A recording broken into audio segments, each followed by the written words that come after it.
A couple months ago, my daughters wanted me to take them to a Starbucks, and so we were going to go through the drive-thru, and we were trying to get into this particular Starbucks, and it was on the corner, and we couldn't get in the parking lot. So there was this family, I guess, that I can see inside the car. It was a big old Suburban, and they let us in. And when they let us in the parking lot, it put us right in the drive-thru, and we cut in front of the person who let us in.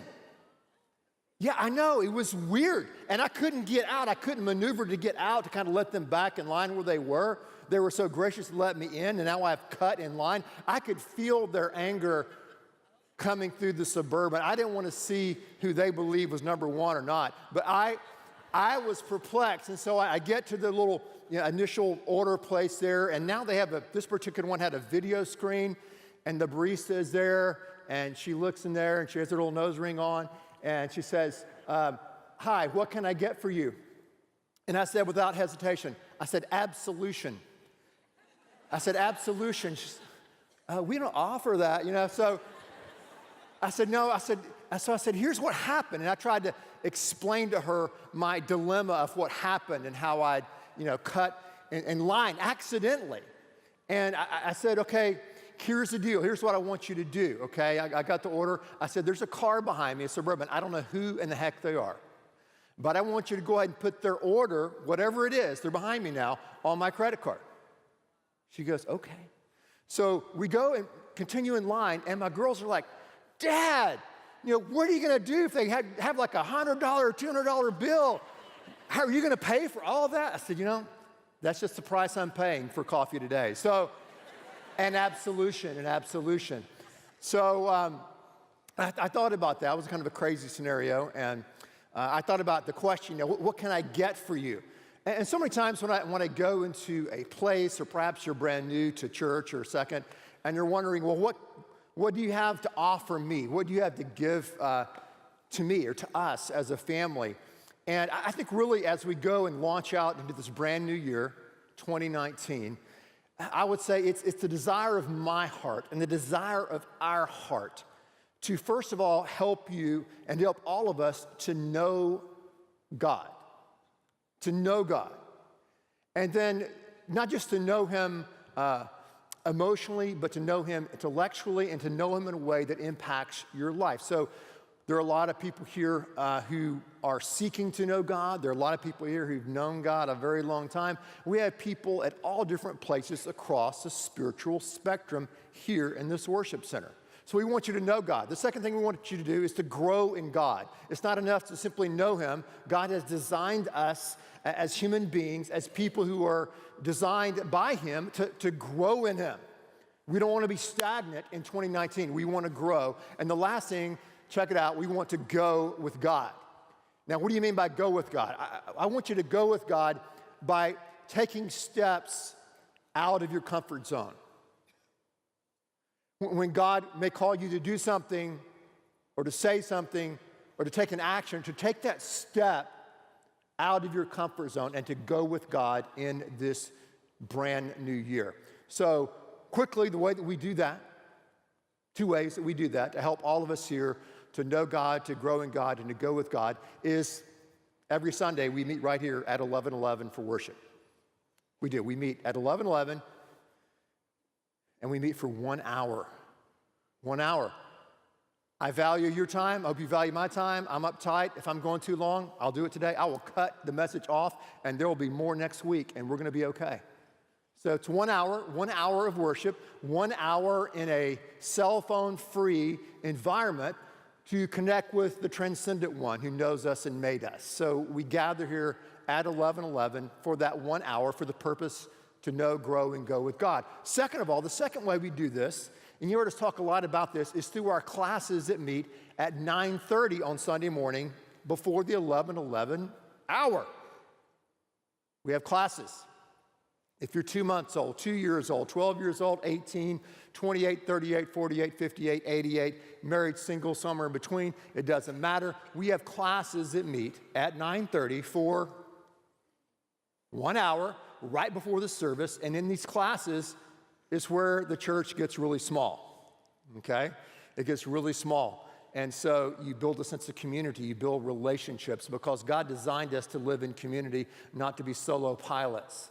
Now, this year we're doing something really cool in our classes. We call them Bible study classes. It's for people who are beginners or medium, or you've been in the game for a while. But we're going through the entire Bible. So a lot of people own a Bible. A lot of people have a Bible, but a lot of us don't know what is the message. So we're going through the entire Bible chronologically. And you should have a chronological Bible. Maybe you bought one, and it's really cool. And you can go and study and read every single day in this brand new year. And then in our classes at 9:30, we're going to teach through the Scripture. What if I miss? Good question. Wednesday night, we have makeup class. You can go to makeup class, and you will catch right back up. All right? So that's it. What do we have to offer as a church family? And what do we desire to do? We desire to know God and to grow with God and to go with God, okay? So, where do we start? Where are we going to start today? Well, let's start in the beginning. The beginning will be a good place to start. I read an article this week that I didn't believe it. I just thought it was one of these things, it's not true. So I looked it up. It's true.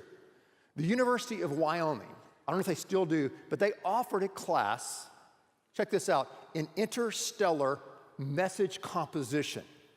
Now you're wondering, what in the heck is that? Well, they believe, and this class is sponsored by a grant from NASA, they believe that if there is intelligence out there, aliens, that we need to be prepared to be able to communicate to them. So you can take a course at this university in Wyoming on IMC, interstellar message communication. So one of the first assignments was to write a message, kind of like an SOS, in 10 words describing the human condition to aliens who may or may not be listening. So you get 10 words. So one student did it in 9 words. Their communication to the universe, first, or aliens, okay? Here's what the student wrote. We are an adolescent species searching for our identity. It's pretty good, isn't it? What's the human condition? We're trying to communicate to someone who's never been to our planet. This student says we're an adolescent species searching for our identity. Now, it's not uncommon since the 1960s for people to go on a quest to, quote, find themselves. Find themselves. Usually it involves some money set aside for you in some place in Colorado or California, and you go there to, quote, find yourself. And I do believe that we have become and are a generation that's seeking desperately to find a sense of identity. And a lot of times we're trying to find a sense of identity by looking in the wrong place. So today I want us to go back to the very beginning, and really the beginning of the beginning, and talk about how we can find our sense of self by understanding our origins, okay? So if you have a Bible, open them to Genesis chapter 1, verse 1. Almost everyone here can find that verse. It's the very first book in the Bible, the very first verse in the Bible, Genesis 1:1. A lot of us know this verse. It says, in the beginning, God created the heavens and the earth. Or another way to phrase that would be, in the beginning, God created the universe, the galaxies, and this little speck where we live called planet Earth. And then moving right ahead to the New Testament, in John 1:1, it's another account of the beginnings. John wrote, in the beginning of the beginning, really, in the beginning was the Word, the Logos, and the Word was with God, and the Word was God. He was with God in the beginning. Through him all things were made. Without him nothing was made that has been made. So we have in the story of our origins, in the story of the universe's origins, we have this intelligent being, this power, this God who's not simply a force, he's not simply a logos or divine mind, but this divine being is personal. He's personal. And maybe someone said to you, well, you have to be really anti-intellectual to believe in God. Well, that's silly. Are you going to say that Socrates, Plato, and Aristotle, and Kierkegaard, and Dostoevsky, all those people were anti-intellectual? That doesn't make any sense. So the Bible assumes the existence of God. God is. God has no beginning. God has always existed. And so God is the one who has made and designed the universe. Notice, if we went through Genesis, God does not really say specifically how long he took to do that. He doesn't say specifically how that happened. He simply says, in the beginning, God created everything out of nothing. And we learn from John 1:1 that God, even before there was a beginning, even before creation, that God existed independently of his creation. So God is independent, and the creation and all that's in the creation, that would include us, is dependent upon him for its and for our very existence. In the beginning, God. In the beginning of the beginning, before there was creation, before the cosmos was spoken into existence, there was a God, a self-contained, a self-replenishing, communal God who always existed. And he created this world, he created the universe out of his free will. So God is independent of everything, and everything else is dependent upon God. And then look at Genesis 1:27. This is so great. Genesis 1:27 said, God created man in his own image. In the image of God, he created him. Male and female, he created them. So this all-knowing, all-powerful, self-contained, independent God chose to make this universe, chose to make this planet Earth, and chose to make man and woman in his very image and likeness. We were made, we were designed, we were created to have this connection with the God who made everything. And life runs amok. Life gets crazy. Life gets complicated when we try to run away or to deny the very existence of the God who knows us and who made us. So God is independent of everything. Everything else is dependent upon God, and we are dependent upon him. So when you think about this, and this is, I got this from a philosopher who lived quite a while ago. His name's Cornelius Van Til, but he would always talk about in his classes the distinction between the creator, God, and the creature or the creation. And that would be all of nature and mankind. So you have God, especially when it comes to knowledge. So you have God down here.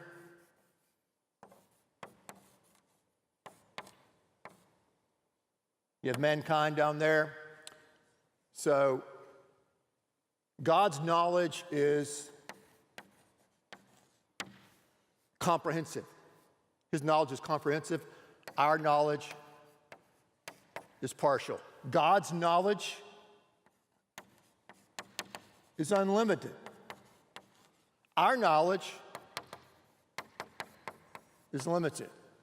In God, there's no mystery, all right? Now, God may be a mystery, but there's no mystery in God. He's not wondering what's going to happen next in the world, in the universe. God's not wondering about that. Here, in our existence, we're full of mystery, okay? God has absolute certainty. We have dependent certainty.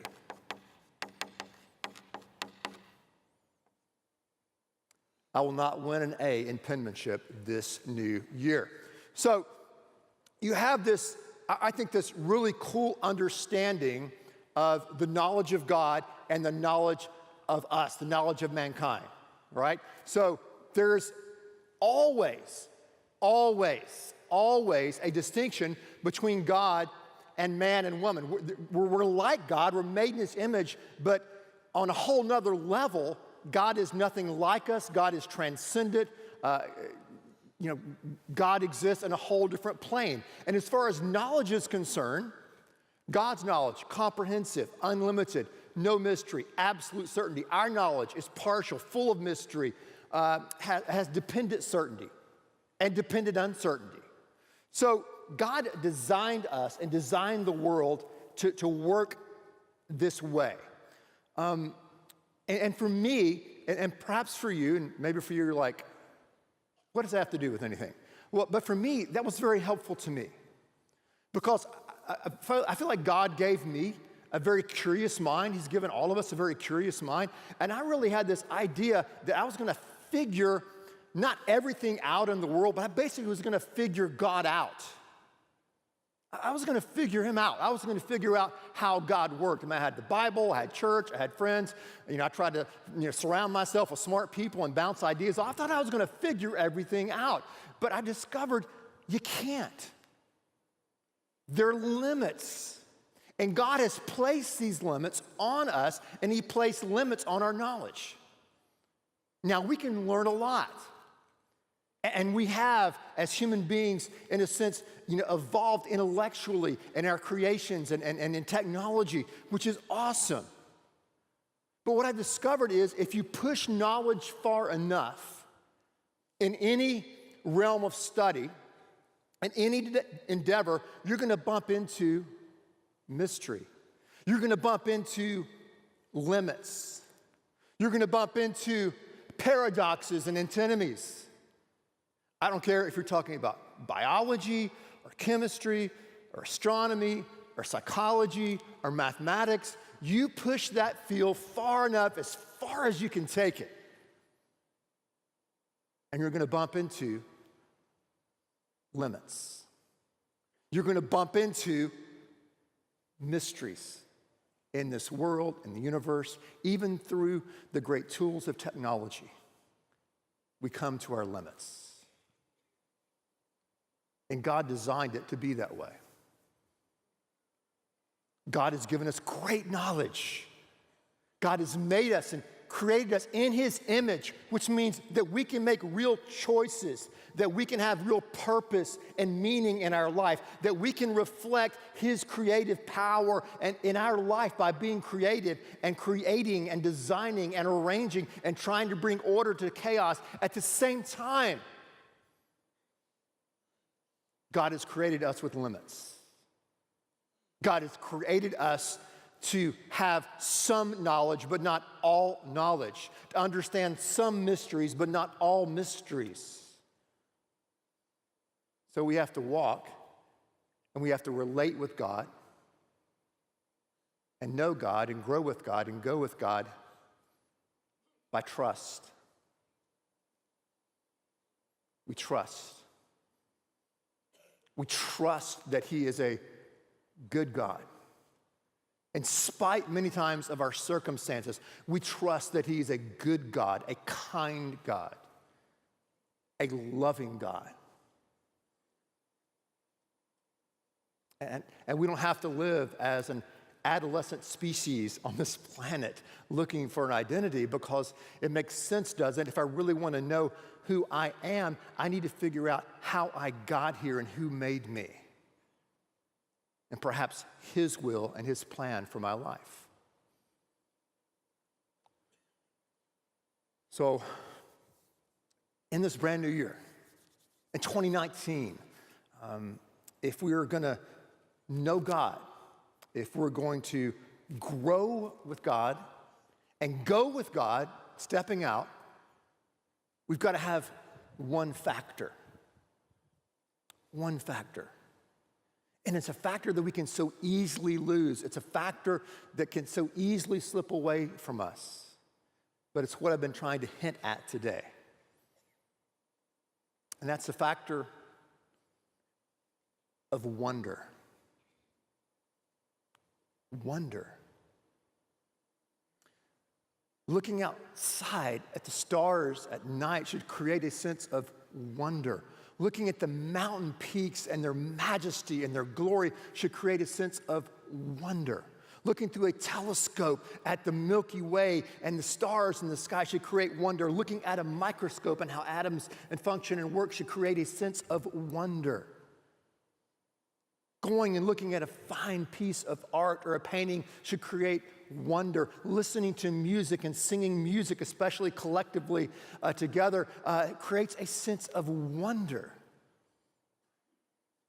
God has made us to be beings that will cause us to wonder, to be curious. And it's that wonder and that curiosity that causes us to grow and to go with God.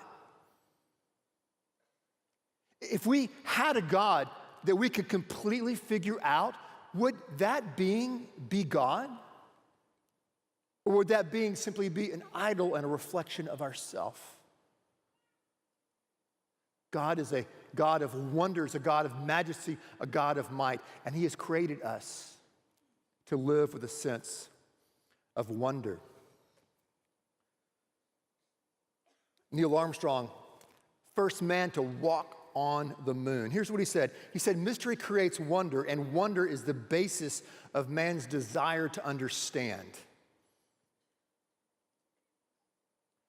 Callistos Ware said this. He said, "We see it's not the task of Christianity to provide easy answers to every question, but to make us progressively aware of a mystery. God is not so much the object of our knowledge as the cause of our wonder." Psalm 8:1 says, "O Lord, our Lord, how wonderful is your name in all the earth." Gregory of Nyssa said this. He said, "God's name is not known, it is wondered at."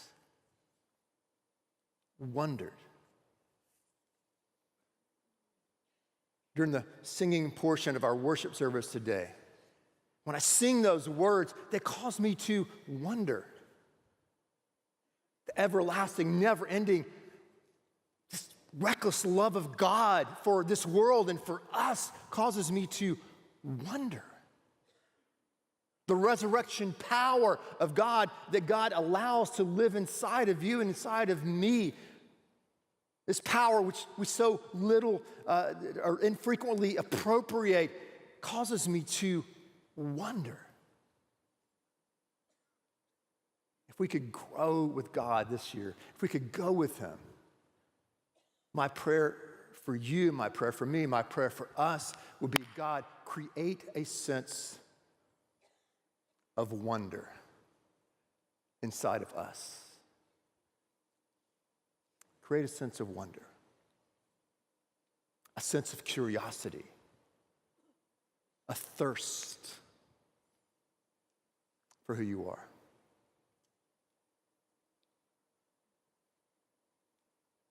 And perhaps the greatest wonder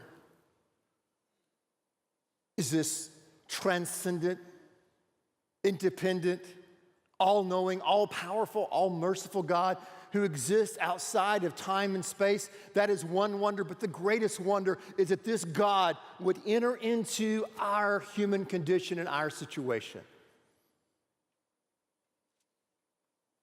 To get up close to us, to work hard every single day, doing construction work and carpentry for 30 years and making it happen, and then to suffer the pain and the rejection. And this God of wonders would actually come into our place and through His Son die on a cross for us. Wash the feet of His followers. This God, rising again from the dead on the third day, creating the most powerful movement of mankind, the most comprehensive worldview in the history of our world right now with over 2 billion followers. This God, through this one man, Jesus Christ. It makes me wonder. And that he would invite us into a relationship with him causes me to wonder. Now, next week, we're going to talk about one of the biggest barriers, problems that we face in trying to grow and go with God. It's a tough one. But for now, let's take time out and ask that God would create a sense of wonder. Would you pray with me?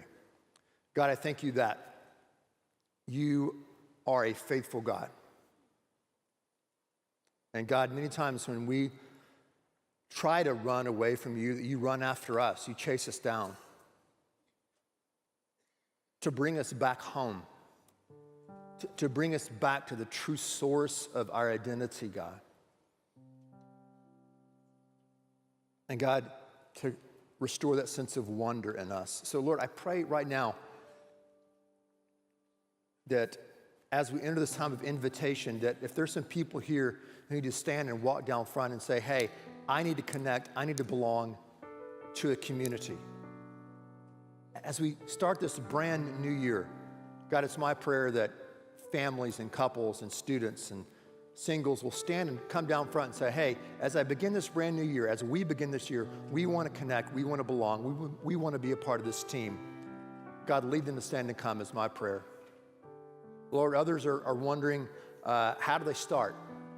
How do they connect with this God who made them and created them? What does that look like? Or how do they get reconnected? What does that look like? That's where they are today. So, Father, I pray they would stand and come as well and make their way down these aisles. We give you this time of invitation. We ask that you would lead those who need to stand and respond. In Jesus' name.